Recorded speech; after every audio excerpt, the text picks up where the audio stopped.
ITM Trading. That's itmtrading.com. And I am very happy and honored to have Lynette on the X22 Report Spotlight. Lynette, welcome to the Spotlight. Thank you very much, Dave. It's an honor to be here, too. Well, it's an honor to have you. Introducing me. Thank you. Oh, no problem. Now, I wanted to start off with the stock market, the market the way it is today. And what we're seeing, and you've been in the business a very long time, and when you look at the market today compared to going back in time, what do you make of the market? I mean, is this a true open traded market, or do you see something completely different? I see a completely manipulated market with no good price discovery. And it's openly admitted. I mean, that's the amazing part to me, is they can admit it, but people don't see it. So yeah, thinking back to 1986, and I was there on Black Monday, that was when they put in the plunge protection team and they started to manage the market more. Now, a lot of people think that there's all these retail investors, investing in the market, trading and everything like that. And then we've come to find out that countries, central banks, they've been purchasing stocks. I mean, is this true that the retail investor is really not interacting in the market anymore? No, all they're really doing, the retail investor is depositing money into their 401k, where maybe they have a program with a stockbroker or a financial consultant. But no, they're not heavily in the markets unless it's through a managed money product. And, I'm glad that you brought up the governments, because I did a study a little while ago on the rise of the sovereign wealth funds. And that's really who's been, one of the areas that they've really been buying heavily into the market. Japan, for example, I think, don't hold me to this because I'm obviously not looking at the data, but I'll share that with you, where I believe that in certain stocks, they own 90% of these stocks in the Nikkei. How is that a fair price discovery or a retail client? It's not. No, it really isn't. And when you look at the stock market and you look at the real economy, now, a lot of people think that, the stock market is the economy. And when you look at both, I mean, what do you make of the real economy? When I say the real economy, looking at retail, looking at, what is happening in the housing market, and then you look at the stock market, do you see two separate things happening right now? Well, absolutely. And the interesting thing is when we transitioned from a gold standard money to a debt standard money, and Nixon, when they say it closed the gold window so it doesn't sound so bad, but what really happened was he handed over the complete power to control inflation to bankers, which no debt and leverage. And so that really solidified the financialization of all markets. And what that means is that over time, the globalization, but the markets became more important than Main Street. And indeed, that's the largest part of our economy, is what happens in the financial markets. So that disconnect really started once the central bankers were in full control of it. And it's just gotten to a point now where it's extreme. When they put the REITs into its own area of the stock market back in September of last year, that was like the very last area that they needed to completely financialize. So we live in a physical world. I mean, the building that you're in, the building that I'm in, is physical. And that's the way we've been trained to think about, stocks as a corporation that's growing their wealth and you own part of the corporation. But through financialization, if you go to the SEC website, you can look at any new IPO, initial public offering, and I can't say that I haven't looked at every single one, so this could be different. But the ones that I've looked at, they don't need the money from the IPO to expand their business and hire people and buy new equipment like they used to. They're doing it to connect to the markets so that the early investors can cash out and they can take advantage of the markets in that way. So yeah, We've been trained to think that it represents the economy because at one point it actually did. But it does not represent the economy at all anymore. And the inflation, which is really a tool for corporations to be able to pay workers less, I'll kind of back up to move forward on that. And I would like to, nominal confusion, which the central bankers knew and the government understood when they set up the system, means that nominally, if you had a $20 bill 20 years ago and you have a $20 bill today, nominally they're identical. They're both $20 bills. And that's the way people look at it. But what that $20 bill could buy you 20 years ago and what it can buy you today, we all know because we lived through it, it's vastly different. And so wages, the average wage never keeps pace with inflation. Who doesn't know that? Yet the cost of goods and services either meet it or beat it. So the corporations their income does keep pace with inflation, but the average worker doesn't. And that's why you have that huge price discrepancy, income inequality. And it's all by design through inflation. But yeah, it's completely different. It's our training, what we've been taught to believe is no longer true. And it hasn't been true for a while.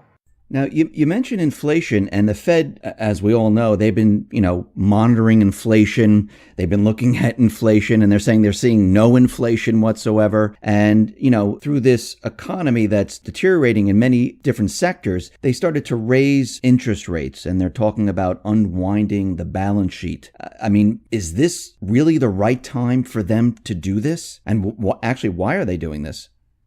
Well, I was going to say, they've painted themselves into a corner with all of this extraordinary policy that they started in 2008, 9, etc.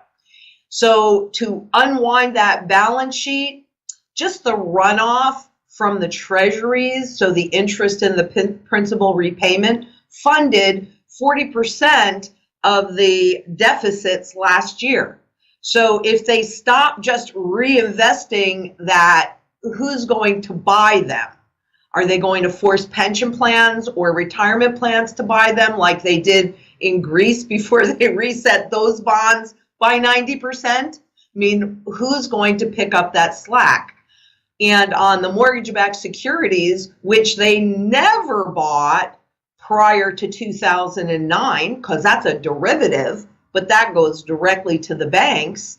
They own 24 or 25% of that total market. And the last 2 years, they've bought 30% of every single new issue.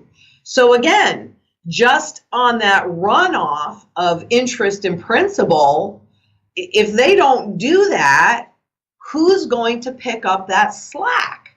So personally, I don't see how they can. And of course, now everybody else has gone on that bandwagon. You've got Draghi saying it and Abe saying it. These balance sheets are unprecedented. How can they stop buying, or what else are they going to create to pick up that slack to make the interest rates stay reasonably stable? Because if they don't, you're going to see a huge spike in interest rates, most likely, and then that is most likely to trigger a derivative event. Though it's kind of, hard to find where that trigger interest rate is. So as far as the balance sheet goes, it doesn't make any sense to me for them to have the ability to run it off. But they are clearly committed to raising interest rates. So there's a couple of reasons why I believe that they're doing it. One would be the one that they state, which is so that they can lower them in the next crisis. And since through every crisis, they've lowered them like 5.5 times or more, 5.5%, I should say, or more, well, the goal is to get up to 3.25%. So if they have to lower them similar to what they've done in the past, then that takes us deeply into negative territory. And looking at Europe, who is already deeply in negative territory, how much deeper do they go in this next crisis? So so that's one part of it. And then the other part of it is if banks loan money out, they gather interest, and the banks have trading desks. So they need more interest. I mean, this low interest rate environment has killed the pension industry, the insurance industry, the banking easy profits. Now, not the prop trading. So we're about to see a lot more of that, I'm sure, with deregulation. But, they're not raising interest rates for anybody's benefit in my opinion. I mean, I can't guarantee this. I'm not sitting around the table with them. But it's about saving those systems, or not saving them, because that wouldn't even save them. They're so underwater. Maybe postponing it till the new currency comes into play, till they're ready for the shift. So you mentioned something about pensions, and we know that these low interest rates, the pensions have not been doing well because they've really been based on like something like, what is it, like 5 or 7% type of return. And yeah, 7.5%. Yeah, 7.5%. And they're really not getting that at all. I mean, and we see Illinois, I mean, they're having a huge amount of trouble. Connecticut having another big problem there. And there are many other states that are having a huge amount of problems. I mean, is this going to be a problem throughout the country, especially for the older generation? I mean, because everyone expects their pension to be there. Right. Well, I think it's already a problem for many since the Teamsters ran out of money on March 1st of this year. And in addition to that, there's been a lot of pension cuts. So, and let us not forget Puerto Rico, because that is part of the U.S., and they've defaulted on their GO bonds. So the answer is absolutely, the money's not there. The assumptions were ridiculous in the environment that we were in. So you've got roughly 50% of the investment in the second most overvalued stock market in history.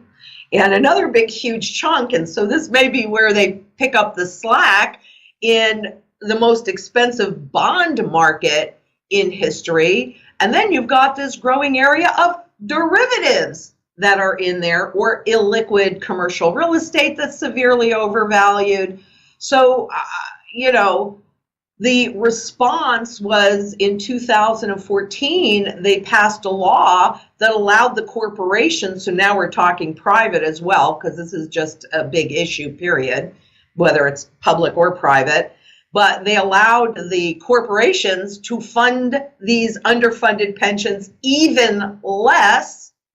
And they eliminated the union members' ability to sue if their benefits were cut. They can't sue. They can't. They have no recourse to recover what they were promised. So the laws are changed to shift that risk more and more onto the individual shoulders, for sure.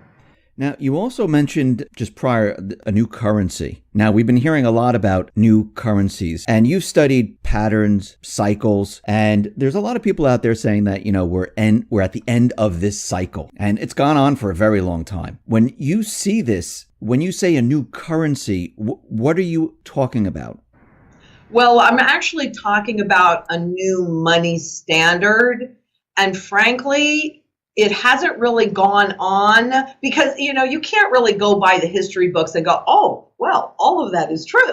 Because when you dig a little deeper underneath, we have in this country, even since 1913, that was the beginning of the first money standard shift from a gold-backed money standard to a partially gold-backed and debt-backed money standard, US dollar and gold. But in 71, for those of us that were alive then, and I'm 62, so I certainly remember it, the standard, we were pegged to gold at $35 an ounce. And then all the other countries in the world pegged their currencies to ours because they could convert dollars into gold at $35 an ounce.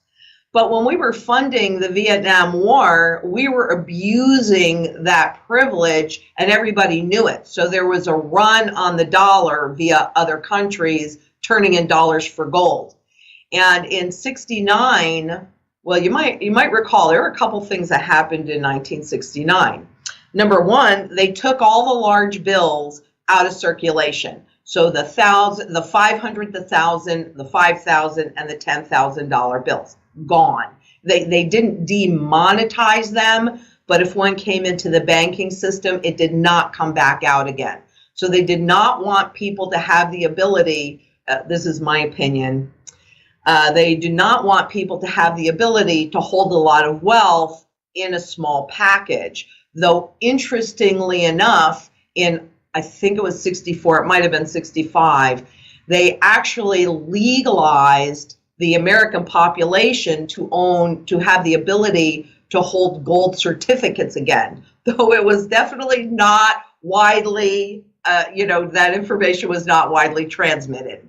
Okay, so I think there are a lot of things that happened right around that period. However, what also happened, since there was a run on the dollar, was the International Monetary Fund, the IMF, that was created to oversee the US dollar as the world reserve currency. They knew what was happening, obviously, because all their members are treasury secretaries and central bank heads.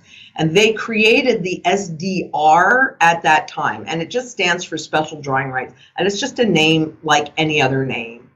But they put all of the mechanisms in place. And our treasury secretary actually even went to the global community and said, here, take world reserve currency status back. But instead, Kissinger went and created the petrodollar. So all those mechanisms to make that money standard shift transfer at that time were just put to sleep. They weren't dismantled, they were just kind of put to sleep.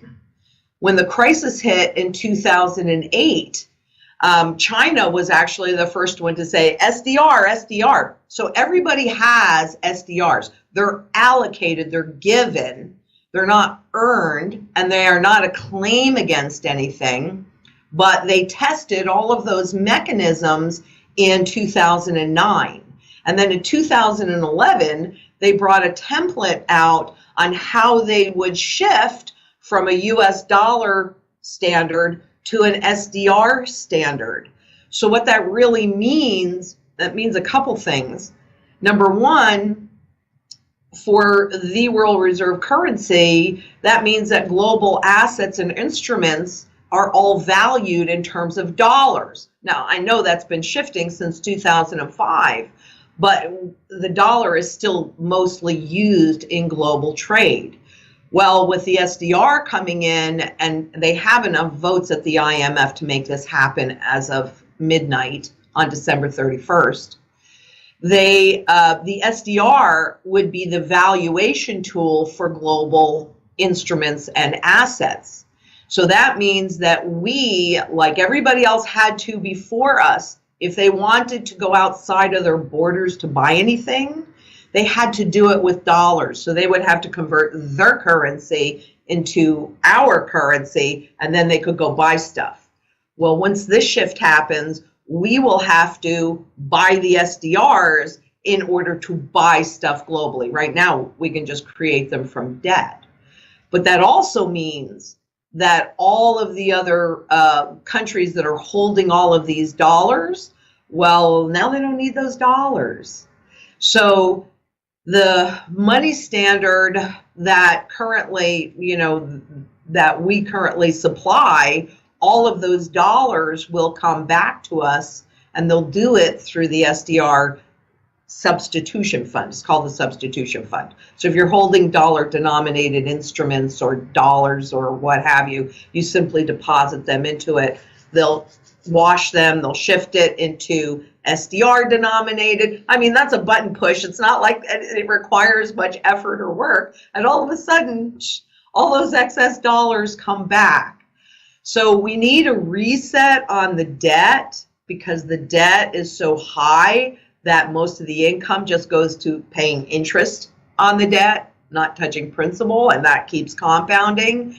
and the new standard will be the SDR.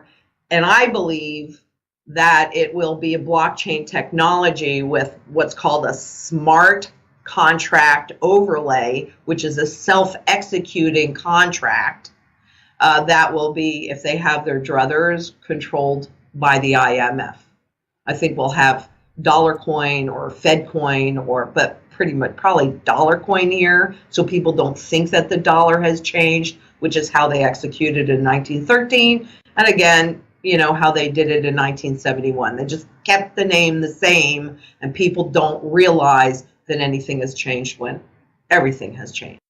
So let me just get this straight. So the SDR, that is at a much higher level because the everyday person is not going to have an SDR. Correct. That is for governments and central banks around the world. And corporations. And corporations. And you're saying that for the everyday person, I'll just talk about the U.S. right now. Yes. We're going to have some type of, I guess, cryptocurrency. The paper dollar will no longer exist. If they have their druthers, Larry Summers says get rid of the $20 bill too. Yeah. Well, he is not my favorite person. So let me ask you, so the transition from all those people that have, their bank accounts, their pensions, their investments, they have all their money, in the banks, in the system. Now, this is all dollars today. When this goes through this transition, what happens to that? Do they get the same exact back, or does something change? Because no longer is the dollar the reserve currency of the world at this point. So what happens to that? Well, that goes back to when the dollar resets, everything resets. And the reset is the way that a government declares bankruptcy. So for you and I, if we are completely over our head in debt and we need to get out of it, then it's not so easy anymore, but you can go and declare bankruptcy and have those debts wiped away. But a government cannot really easily do that, particularly when they have a predominant currency. So the choice that they make, which is the way that they declare bankruptcy, is by completely devaluing the currency. So anything that is created from dollars pays you out in dollars or pays you back in dollars. When the dollar has no value because there's no confidence left in it, then those things have no value either. 1 trillion times zero is still zero. And that's that nominal confusion, right? Because you think you have $1 million, but if you go ahead and look at what that $1 million bought you in 1971, where that was a lot of money. The average income was like $9,500, and a family of four could live on that with one income. Okay. Today, I think the average income is something like 52 or 53,000. So nominally, wow, 9,500, 53,000. But can a family of four live reasonably well on $53,000 a year? Exactly. That's what happens to all of that wealth. It gets reset. It has no value. So the people that have been saving, I just want to make this clear to everyone. I mean, the people that have been saving, they've been putting money away, whatever money they have today, their pensions. You're saying that's going to drop to zero. Mm-hmm. Or somewhere, wherever that reset is. I don't know exactly what that level is going to be. But like in Russia in 98, it was 1,000 to 1. And 1,000 to 1 seems to be kind of standard. So, okay. So this is going to, I mean, from your viewpoint, I mean, how are they going to spin this? How are they going to convince the people that this is okay? Because a lot of people are going to say, well, wait a minute, I'm losing all of this. This doesn't make any sense to me. Well, once it happens, think about 2008. What recourse did you have when the markets imploded? And always, when there is a money standard shift, there's a tremendous amount of chaos around it to distract you from what's really happening. At 71, we had the Vietnam War, we had the protesters. My sister was billy clubbed at Kent State. We had civil rights, we had women's lib, we had the oil embargo, the stock market imploded 45%. We were running at 37% inflation. And let me just make a point here. The only difference between hyperinflation and regular inflation is the speed of the inflation. So the more money they print, the more debt they take on, the more money that's in the system. Well, what's been inflating? Stocks, bonds, real estate, because those derivatives are based upon the price action of the underlying. That's where the real growth in the markets have come, in the derivatives. And those are just big bets. So what happens to any wealth that's held in the system? The banking system is insolvent. It's insolvent. We don't know the value at risk in the derivatives. We know it's at least 1.7 quadrillion, which is what, roughly 2,200 times the global economy. How do you bail that out? Or bail that in even? So, during this period, are banks going to be shut down? Are banks still going to be open? Will people be able to get any funds out? Will anyone be able to do anything at this point? Or are they just going to say, listen, we need to shut it down right now. You can't access anything until we let you know? I think that they want us to go into cyberspace. So yes, I do think that there's going to be a bank holiday. And so I do think that everybody, even though there is definitely a war on cash going on, I think that everybody needs to have a certain level of cash completely outside of the system in their possession. Yes, you're going to lose purchasing power. Yes, it's going to go to zero. But people don't understand this at this point. So that's like your first line of defense. They likely will give you minimum access to the cash in the ATMs. I mean, you can look at Greece or you can look at Argentina and get a sense of what that looks like. But it won't be enough. Maybe it'll be $70 a day. Maybe it'll be $300 a day. But I'm guessing just because they really want us to get used to no cash, and then they have full control of everything in cyberspace. And they did this in Greece too, because they wanted to encourage people to use the digital money. We may still be able to pay our bills digitally. And then people will get more comfortable with that and get suckered in. But here's the thing about that, okay? If you read the central bank documentation, in the current system, there's about an 18-month lag time from the time that they make a policy decision till whether or not they know that they actually got the results that they were looking for. When everything is digital, that gives them immediate understanding of the policy decision. That also removes any limitations of going below zero. Okay, now that's being tested in Europe, but they can push a button, and if they want you to spend, if you saw your principal going down in the bank and you couldn't preserve your principal at least in cash, what are you going to do? You're going to buy anything that you can to try and hold that principal. Well, that's hyperinflation, isn't it? That's what people hyperinflation. So how does gold and silver fit into this? Because a lot of people here in the U.S., they do not hold gold. They do not hold silver. Yeah, they have jewelry and things like that, but not the actual, blocks or coins of gold and silver. And for a very long time, as long as I can remember, gold and silver has never been taught to be anything except, for jewelry. So a lot of people don't even think about it.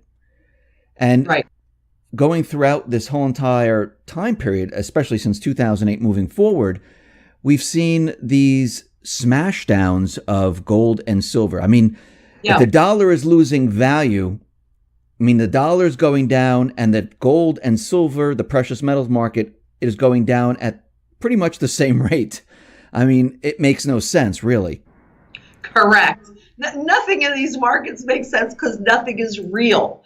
But let me back up a little bit on the physical gold and silver, Because originally, I mean, why do we even have money? And this is not taught in any of the schools, and it should be. Sure. And I may do something about that at some point here when I have a minute. But, originally you were working, and if you didn't need what your neighbor was producing or you had plenty, then you still needed a way to value and store your labor. So they tried lots of things over the years, but only gold meets all the criteria to be a good money. Plus, it's labor-based. So when we're on a gold standard, that puts restrictions around the government, but when what you're actually doing is trading your labor for someone else's labor. Oh my, isn't that fair? But that didn't work for governments or corporations, because governments wanted to have the ability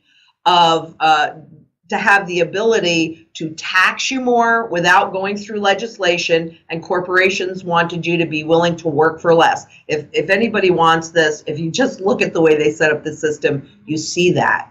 So when they started that transition, they knew in 1913, they knew immediately after they legalized the Federal Reserve, they authorized them to print like 2.5 times almost the amount of money in circulation. So everybody lost about 50% of their purchasing power, but they didn't want people to complain, kind of like what you're talking about. So they left the barter ratio and the convertibility, the ability for the average citizen to convert into gold. So the average income, because of that barterability piece, everybody's income, the average income, I should say, more than tripled. Well, if your costs double, but your income triples, do you really care that your costs double? No. So it was still called the dollar, even though it was now backed only, a 20th of an ounce used to back $1. Now it backs $2.40. But nobody complained, and there you have the roaring 20s. Happy days are here again, and we're off to the races, and then they used 33 to justify it. But going forward with that, now we're on a partial gold debt standard. Okay, well, the Vietnam War, we stretched that. We wanted to be able to tax and spend more. The system was breaking down. So where we were now trading our labor for government debt and partial gold, now we traded after August of 71, we're trading our labor for government debt that we are obligated to repay. I mean, stop and think about the logic of that. So they created these mechanisms at that point to make you think that gold had no value. They didn't want you to hold your purchasing power or your wealth. And they created the spot market to dwarf the physical market. And they actually say it in their documentation so that we can manage the perception of how people think about gold. And I've got some great quotes from FOMC meeting minutes from Alan Greenspan, who, knew that gold and economic freedom were hand in hand. When he became part of the Fed, he forgot all that, but now he's remembered it again. Kind of interesting, but they know that gold particularly, and silver too, is in our DNA. And what it does, what it was created to do, is to hold your wealth even over time. So the importance of gold and silver is the same importance level that it had way back when they first decided that this is the best tool for that job. It still is. And it is the only thing that you can hold outside of the system to preserve your choices as well as your wealth. And because it has been so artificially suppressed, because they don't want you, I mean, think about this. I'm going to do something later today on this, but North Korea just launched a missile that can hit the US, and gold went down. And if you look at every major occurrence that people might not be looking at, like when China entered the SDR basket, they hammered gold. Because they do not want you running to the safety of gold. If you're going to, do paper gold. But they want you away from gold because that is how they get to transfer your wealth.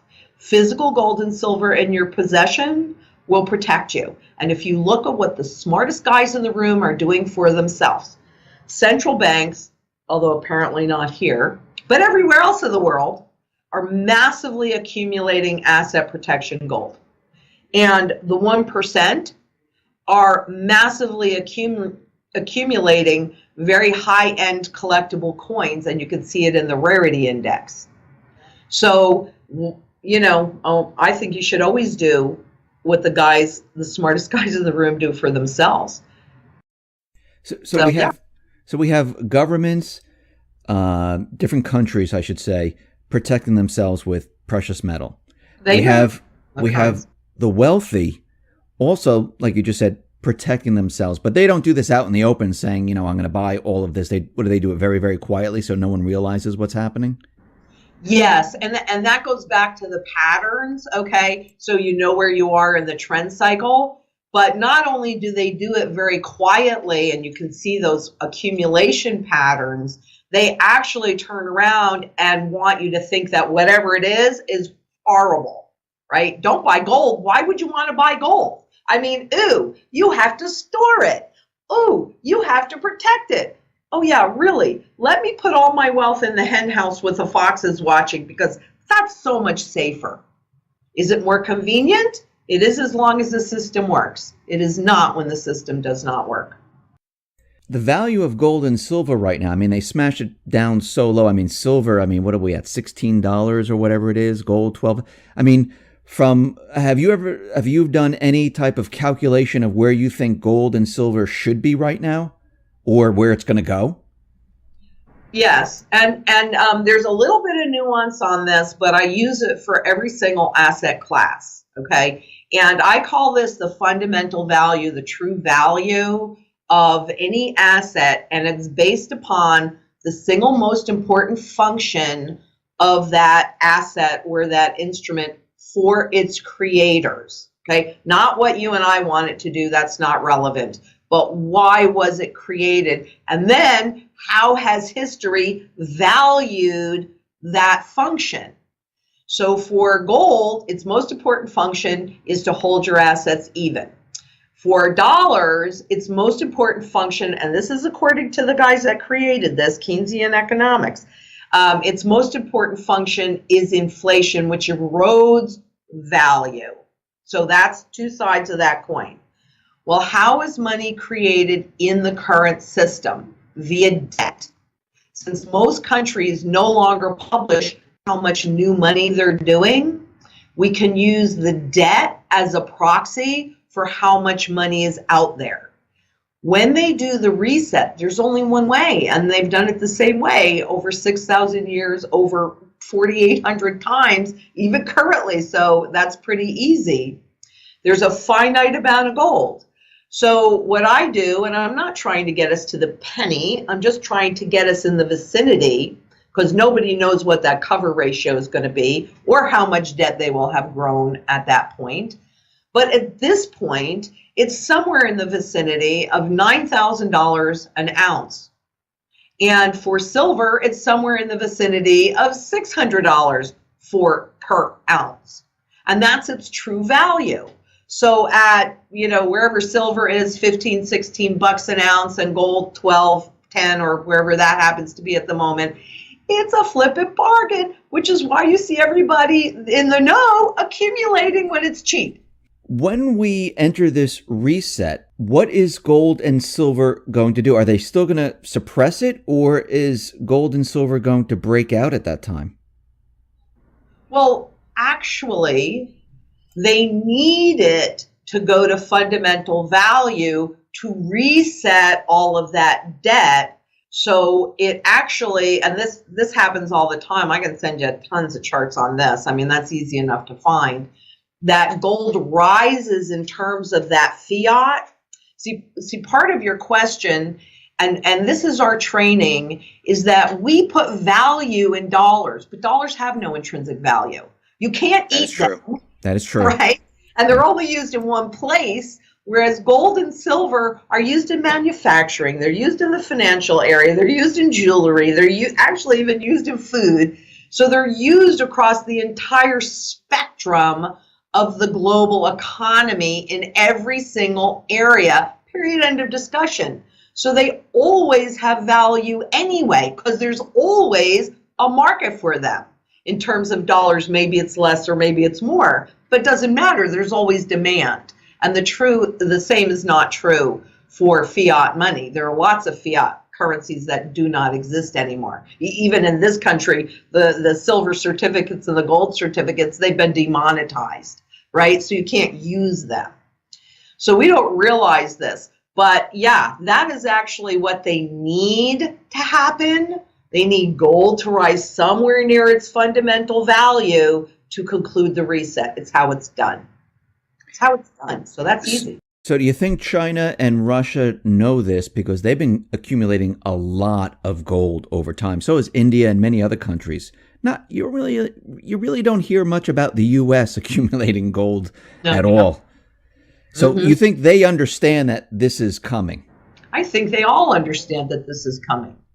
I think 100% of them understand that this is coming. That's why they've gotten the SDR in place. And once they saw, they used to poo-poo the blockchain technology. Bitcoin only came out in 2009. It's new technology. But now they're embracing it. Now they're going, we can see how this could be really used as a centralized mechanism. And if everybody's comfortable being in cyberspace, we have 100% control over every choice they make. And they have completely dehumanized the process, which is, I don't know about completely, but they have significantly put walls between the whole part of technology. People don't really communicate the way they once did. And so that helps the central banks. But yes, I'm 100% certain they know this. It's planned. And they gave us a roadmap. Yeah, they all know. They all know. Can this reset? We're talking about a collapse of one system and the birth of a new system. Correct. Can this be stopped? Can it be stopped in any way? Trump is, he's talking about bringing back manufacturing, none of this has really happened. It's great for press, but nothing has really happened. Can this be stopped, or is he there to say, okay, this is what's going to happen, and I know it's going to happen? Because before he became president, he said, the stock market's in a bubble. After he was president, he said the economy is a mess. So he kind of knows that, he's a businessman. He knows what's going on in the economy. It's not like he's in the dark here. Most of the people know what's going on. So is he trying to stop this, or is he saying there's nothing I can do and it's going to happen no matter what? Yeah, well, for one thing, we have to reset the debt, because the whole system's based on compounding debt, and we reached the ability for debt to stimulate our economy in 97. So then they created all that leverage. So yeah, I'm 100% certain that everybody in power understands that everything must reset. I think the discussion on bringing manufacturing home and all of that is if that actually happens, will be a good thing, because we're going to need to restart our economy. And if we have no jobs, or all the jobs are in restaurants, which is what I see here in Phoenix, an awful lot of restaurants going in, which is amazing to me, then we have some problems. So look, there are 196 countries in the world, and 189 of them are members of the IMF. And all of the members of the IMF are either treasury secretaries and the central bank chiefs. So do I think that all of the governments understand what they're doing to the currencies? Absolutely. It was by design. How do they not know? And we can't stop it, because if you put a component of gold in a currency to kind of stop the bleeding, well, how are you going to service that debt? I did this study, I don't know, 7 or 8 years ago. I'll have to go back and look at the date. I don't really remember when I did it. But I was looking at the deficits, and I said, gee, if we're only running, and I say only tongue in cheek, but if we're running, $1 trillion deficit, why are we servicing 20 trillion or whatever it is in debt? So that doesn't quite make sense. So I dug into all of the spreadsheets, And what I ended up discovering is that 77% of the debt that we were currently servicing at that time was compounding interest. So how can we stop this? Even if we stopped every bit of spending, the debt's still going to grow. It has to reset. And yes, they know it. Yes, they know. That's why they put everything in place. And the new bankruptcy laws and all sorts of mechanisms are in place for this reset. And it's there. For my last question, Lynette, what would you tell people? What would you tell them to get prepared for what's about to happen here, this reset? What would you tell them to do?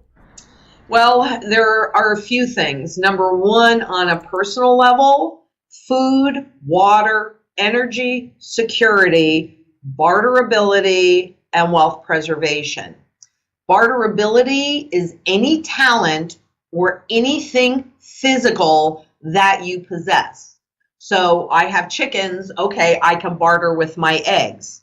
I've created an urban farm. Never in my wildest dreams did I think I was going to be a farmer at, 50 and 60 years old. And yet here I am. I've created a farm on my little, and I'm right in the middle of the city because of my daughters, and that's a whole nother story. But you want to make sure that you can be as independent as possible inside of this mess. And so it's silver for barterability and gold for wealth preservation. There's some nuances with that. But then in addition to that, you want to create a community. So for example, where part of what we're doing right here is definitely creating a community, because we can't stop this, but we might just have a shot at going back to, I don't know, let's say a constitutional currency at the end of this. So if enough of us are aware of what's happening, then we might have some choices. Okay? If we don't, if we just stay as individuals, then we have no power. But there are definitely more of us than there are of them if enough people understand what's going on and can say, oh, no, that's not okay with me. So those are the things: food, water, energy, security, barterability, wealth preservation, and community is what we all need to be doing. Lynette, thank you very much for being on the X22 Report Spotlight. I really do appreciate it. Once again, how can people see all your work? Well, we have our own YouTube channel, and so we work on that every week. It's YouTube ITM Trading. And of course, they can always give us a call. Can I give our phone number? Absolutely. Okay, 888-696-4653. And I think when they call in, they will understand that we're a different kind of gold company because we treat people the way we would want to be treated. And we want to understand you so that we can really make the best recommendations for you. And we really don't care whether you're big or you're small, you have a lot of wealth at this moment or you don't. We think everybody needs to be in position to survive this mess. It's not going to be pretty. Lynette, thank you very much for being on the Spotlight. I appreciate it. Thank you. And I'll put all the links at the bottom of this video. Okay, my pleasure. Bye-bye, Dave. Bye.